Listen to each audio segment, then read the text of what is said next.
होता ऐसा ही है, जब आप किसी को मौका देते हैं आगे बढ़ने का तो वो फिर आगे बढ़ने की जरूर कोशिश करता है। ग्लोबल पावर का भी यही रूल है और जियोपॉलिटिक्स का भी यही रूल है। चाइना तगड़ा होता गया, चाइना तगड़ा होता गया और 2008 में अमेरिका को रियलाइज हुआ कि चाइना हमारे गले फिट हो जाएगा, अगले 10 सालों में हमें चाइना को रोकना होगा। प्रेसिडेंट डोनाल्ड ट्रंप साहब ने अप्रोच किया चाइना को, कोशिश की कि शी जिनपिंग साहब से बार बार मुलाकात करें और उनको समझाएं कि चाइना अमेरिका का मुकाबला ना करे, चाइना अमेरिका के साथ कंपटीशन में ना आए, चाइना एक जूनियर पार्टनर की तरह अमेरिका के साथ चले। लेकिन चाइना ने यह डिसाइड कर लिया था कि वो इंडो पैसिफिक में अपने आप को तगड़ा करेगा, साउथ चाइना सी में वो अपने आप को तगड़ा करेगा और एक वक्त आएगा कि वो ताइवान को भी कैप्चर कर लेगा, वो शिंकाकू आइलैंड को भी कैप्चर कर लेगा, वो स्पार्टन आइलैंड जो कि फिलीपींस जिनको क्लेम करता है वो उनको भी कैप्चर करके पूरे का पूरा वेस्टर्न पैसिफिक अपने कब्जे में ले लेगा और अमेरिका का जो रूल बेस्ड ऑर्डर है इंडो पैसिफिक में उसको फारिग कर देगा। आज चाइना वही चीज कर रहा है। तो एक तरफ रशिया तगड़ा हो रहा था, एक तरफ चाइना तगड़ा हो रहा था और हमने देखा शंघाई कोऑपरेशन ऑर्गेनाइजेशन की मीटिंग में कि आज जब चाइना के प्रेसिडेंट शी जिनपिंग ने हाथ मिलाया पुतिन से तो दोनों में कॉन्फिडेंस था, दोनों की आंखों में एक बदला था कि हमने अपना बदला अमेरिका से लेना है। चाइना ने यह फैसला कर लिया है कि वो नई कोल्ड वॉर में रशिया के साथ है।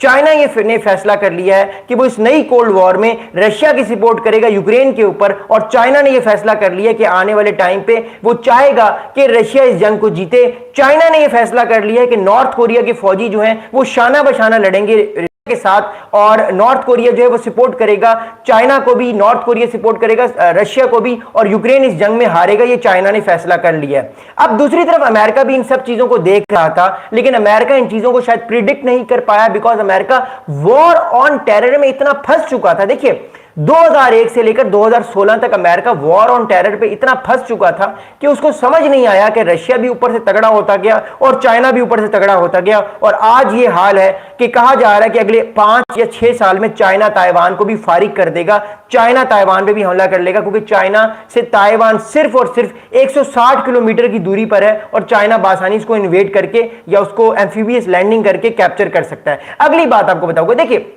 अगली बात यह है कि चाइना और रशिया करना क्या चाह रहे हैं। देखिए चाइना और रशिया अगले 10 साल में ये चाह रहे हैं कि दुनिया मल्टीपोलर वर्ल्ड ऑर्डर की तरफ चली जाए। देखिए अमेरिका नो डाउट कमजोर हुआ है, अमेरिका का इंफ्लुएंस दुनिया में कम हुआ है, अमेरिका को चैलेंजिंग देने के लिए नई नई पावर्स आई हैं like China, India, Russia, Brazil.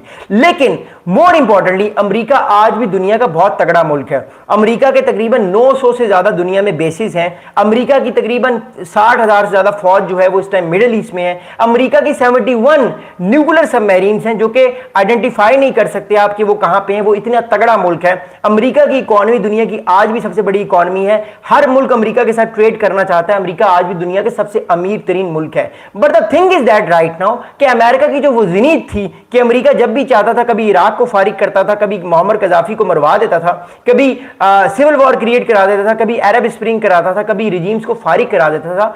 आज अमेरिका के पास वो पावर नहीं है कि वो पूरी दुनिया में ये चीज कर सके और वो डिमिनिशिंग पावर जो है अमेरिका की उसकी वजह से अमेरिका को जो चैलेंज आ रहा है वो चाइना और रशिया का चैलेंज आ रहा है। अब चाइना और रशिया चाहते हैं कि ब्रिक्स को स्ट्रॉन्ग किया जाए, शंघाई कोऑपरेशन ऑर्गेनाइजेशन को स्ट्रॉन्ग किया जाए और मोर इंपॉर्टेंटली अगले 10 या 12 साल में एक ग्लोबल अल्टरनेटिव करेंसी को लाया जाए जो कि डॉलर को चैलेंज करे। देखिए एक बात याद रखिएगा, बहुत सारे मेरे दोस्त ये बात करते हैं कि डॉलर वीक हो गया, डॉलर वीक हो गया, मैं मानता हूं, लेकिन आज भी डॉलर जो है वो दुनिया की सबसे तगड़ी जो करेंसी और यूएस डॉलर की मैं बात कर रहा हूं। 65% जो कंट्रीज हैं इस टाइम, 65% कंट्रीज अभी भी इस टाइम डॉलर के रिजर्व्स को रखते हैं। इसका मतलब है डॉलर बहुत तगड़ा है। लेकिन जब 12 साल बाद या 10 साल बाद जब कोई और अल्टरनेटिव करेंसी आएगी तो डॉलर की पावर 65% से कम होकर 45 या 40% पे हो जाएगी। इट शोज कि डॉलर जब वीक होगा, जब आप माशी तौर पे कमजोर होते हो तो आपकी बदमाशी भी कम होती है। आपकी जब बदमाशी कम होती है यानी आपका इन्फ्लुएंस कम होता है तो फिर आप अपने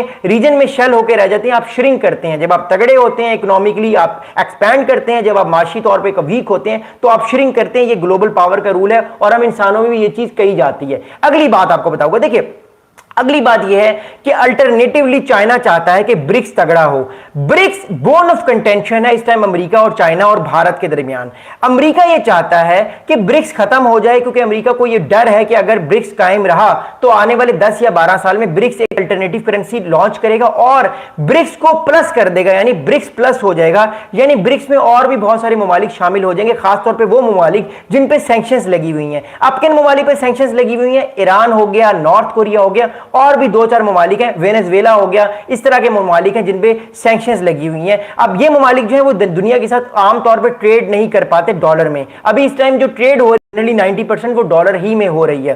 तो इट शोज अगर आप डॉलर में ट्रेड नहीं कर पा रहे तो आप ट्रेड नहीं कर पा रहे, अमेरिका ने आप पे सैंक्शंस लगा दिए हैं। सो दैट्स व्हाई जब अल्टरनेटिव करेंसी आएगी तो फिर कंट्रीज जो है वो डॉलर के रिजर्व्स को बढ़ाने की बजाय उस अल्टरनेटिव करेंसी को भी बढ़ाएंगे, क्योंकि फिर उनको डर नहीं होगा कि उन पे सैंक्शंस लगेंगी, या लगेंगे भी तो उनके पास दो ऑप्शंस होंगे, अमेरिका वर्सेस चाइना, तो उनके पास ऑप्शंस बहुत ज्यादा होंगे। फिलहाल कंट्रीज के पास एक ही ऑप्शन है, वो है यूएस डॉलर, अगर उन्होंने ट्रेड करनी है। So this is a thing, ये वो जो कड़ी थी, ये वो कश्ती थी जिससे दुनिया इस टाइम चल रही है। और अगले 10 साल में आपको 2035 में लेकर जाना चाहता हूं, जब 10 साल बाद दुनिया कैसी होगी।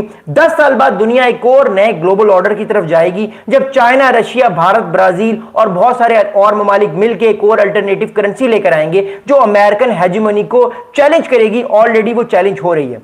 अगली बात आपको बताऊंगा, देखिए अगली बात यह है कि बहुत सारे लोग बात करते हैं कि शंघाई कोऑपरेशन ऑर्गेनाइजेशन जो है वो नेटो को काउंटर करने के लिए, लेकिन नेटो जो है वो बेसिकली एक मिलिट्री अलायंस है। शंघाई कोऑपरेशन ऑर्गेनाइजेशन जो है वो मिलिट्री अलायंस नहीं है। तो मैं उनका एक कॉन्सेप्ट भी क्लियर करना चाहता हूं कि शंघाई कोऑपरेशन ऑर्गेनाइजेशन एक पॉलिटिकल और सिक्योरिटी बेस्ड एक ऑर्गेनाइजेशन है, जहां पे कंट्रीज के आपस में जो डिफरेंसेस हैं, बॉर्डर सिचुएशन के मामला, जिस तरह भारत पाकिस्तान का, चाइना भारत का बॉर्डर का मसला, या आर्मेनिया अजरबैजान की जो लड़ाइयां हैं, ये सारे मामला जो हैं इनको डील करने के लिए बात की जाती है, पॉलिटिकल डिफरेंसेस को डील करने के लिए बात की जाती है। लेकिन ये कोई ऐसा अलायंस नहीं है कि an attack on one will consider an attack on everyone else, यानी एक मुल्क पे अटैक सब मुल्कों पे अटैक कंसीडर किया जाएगा। लेकिन नेटो जो है वो प्रॉपर मिलिट्री अलायंस है और खास तौर पे वो अलायंस जो है वो रशिया के लिए बनाया गया है। लेकिन यहां पे एक ट्विस्ट है,